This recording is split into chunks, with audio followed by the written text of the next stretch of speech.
sign, Aquarius, Gemini, and Libra. Kumusta po kayo guys? Okay, so ear sign, maraming salamat po sa walang sawang pagsubaybay sa ating pong mga reading.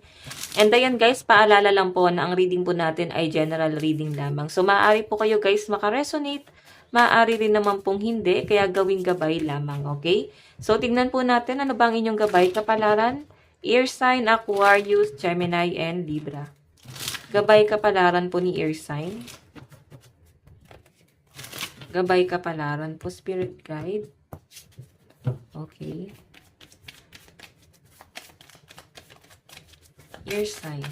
So guys, meron tayong the golden mirror. Actually guys, medyo may mga tao kang makakadeal na mga narcissistic, no? One-sided lang sila guys. Ibig sabihin, pinaglalaban lang nila guys yung masakit na nararamdaman nila kahit hindi nila guys balansehin yung sitwasyon, no? Kumbaga, nasasaktan ka rin dun sa sitwasyon, pero guys, selfish sila kasi sarili lang nila yung iniisip nila dito. Maaring may mga makakadil ka dito, ear sign na mga selfish. Okay? Tignan pa natin.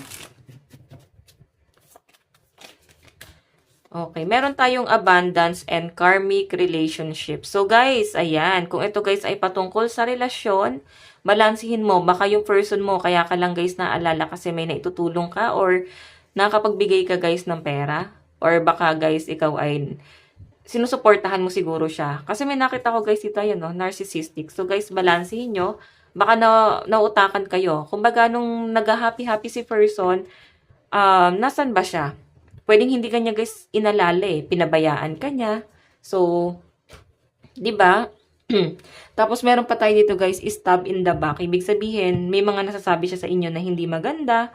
So, ear sign, balansihin mo kasi baka guys itong person mo, hindi po siya faithful dito sa relasyon na to. Okay, hindi siya, alam mo yun, baka kasi ginagamit ka lang niya bilang isang material na bagay. Kung hindi naman to guys sa relationship mo sa partner mo, pwedeng ito ay connection mo sa mga kaibigan, kapatid, kapamilya or kamag-anak. So, balansihin mo guys. Okay ba? Kasi kaya ka lang nila naaalala. Kasi may naibibigay ka. Pero pag wala ka nang naibibigay, ear sign, sino ka na lang. Okay? Tignan po natin. Baaling hindi nila guys, nababalue yung mga tulong na ibinigay mo. Kumbaga naibasura na po yun. Ayan. Tignan pa natin.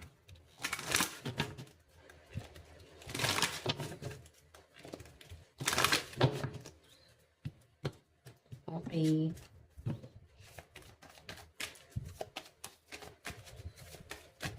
Tignan pa natin.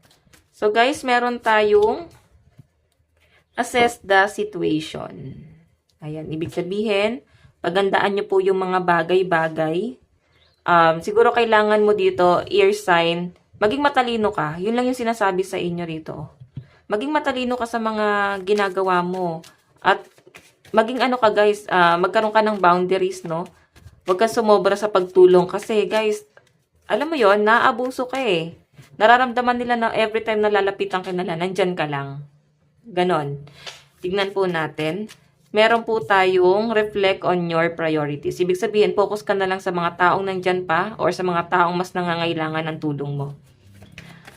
Tignan pa natin, meron po tayong go for it. Ayan o, makipagmatigasan ka na at matuto kang lumaban. Ear sign, nakikita ko yung kahinaan mo dito. Takot kang lumaban? Takot kang sabihin sa kanila yung sa loobin mo. Kasi pwedeng, alam mo, iniisip mo na baka mali ka or may mali ka sa mga gagawin mo. So, walang mali dun, guys. Kaya hinahayaan mo na lang na abusuhin ka. 'Di ba? So, matuto ka raw, guys, lumaban. I know, go for it. Lalo na, guys, kung conflict tong taong to na sinasamahan mo. Okay, pero kung ito, guys, ay sa relationship, kasi nga po may karmic, maaring marami kayong pinagdadaanan ngayon ng person mo. Pwedeng ito, guys, pwedeng okay naman kayo ng person mo, pero may mga tao na pilit hinihila kayo pababa. Okay? Siguro, kayong dalawa na lang ng person mo dito, ear sign, ang pwedeng magtulungan sa ngayon. Okay? Pero yun nga, guys, balansihin mo, no? Tignan natin, love life mo. O baka naman talagang itong person mo yon, 'di ba? Baka kasi, guys, winawaldas niya yung pera mo. Balansihin mo kung sino yan. Tignan pa natin, love life mo. Strength. Ibig sabihin, wino-workout to. Meron tayong Page of Cups. So, new love, interest. Bagong pag-ibig to guys sa pinapakita sa akin na maaari na mag-workout ulit. Okay, mag-workout ulit. But I mean, new love na maaring darating sa inyo guys na pwede kang suportahan. Ayan, new person. So, alisan mo na yung past person na, ayan, ginagamit ka lang dahil sa financial. Dahil meron ka or may say ka sa buhay. So, ayan guys, the Fool. Huwag ka na guys magpaikot pa sa taong to, no? Huwag mo nang hayaan na mahulog ka na naman sa patibong niya. Okay? Kasi masyado niya guys dinidiktahan yung mga gusto mo mangyari. Ito mong person mo na narcissistic. Okay? May new person na pong paparating sa inyo at nakikita ko, maaari ka to guys ay someone from the past. Itong new love interest na to. Okay? Kasi strength nandyan eh. Ibig sabihin, pinagpatuloy or naudlot na pag-ibig.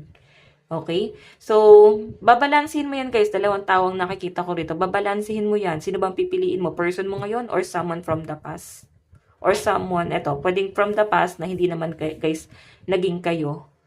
Okay? Kasi Page of Cups eh. Ibig sabihin, bagong pag-ibig. Maring mag-explore, di ba? Or nag-explore ka, siguro yan, tama yan. Aralin mo muna, no? Huwag ka masyadong magpadalos-dalos. So, tignan po natin pagdating sa inyong pinansyal. Finances.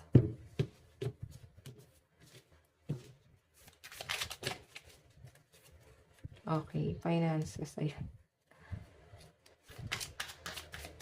Meron po tayong 9 of Pentacles. Wow, ang ganda ng pera ng mga ear sign.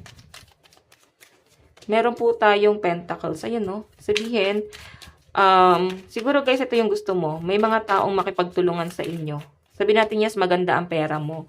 Pero nandun ka pa rin sa point na marami ka rin guys sinusuportahan. At sinasabi nga dito, 7 of Wands, tama na.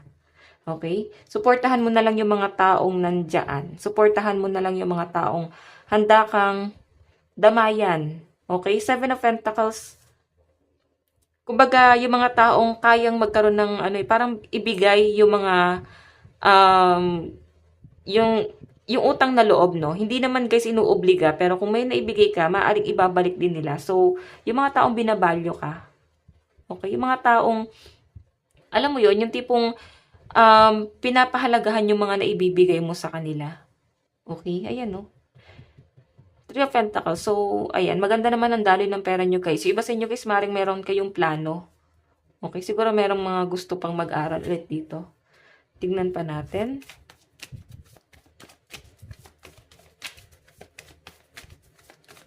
Advice, meron tayong balance. Ayan. So, kailangan mo daw mag-balance eh. Mag-balance daw po ngayong araw. Okay? Meron tayong adventure, laughter is spontaneous, nature, and renewal. So, guys, sa pinapakita sa akin dito, maaari, no, na may biyahe. Okay, may biyahe na paparating sa inyo or gusto mo mag-travel. So, guys, ang lucky number mo is 3 and 2. Ito lang po ang inyong reading. Hanggang sa muli. God bless and love you. Thank you.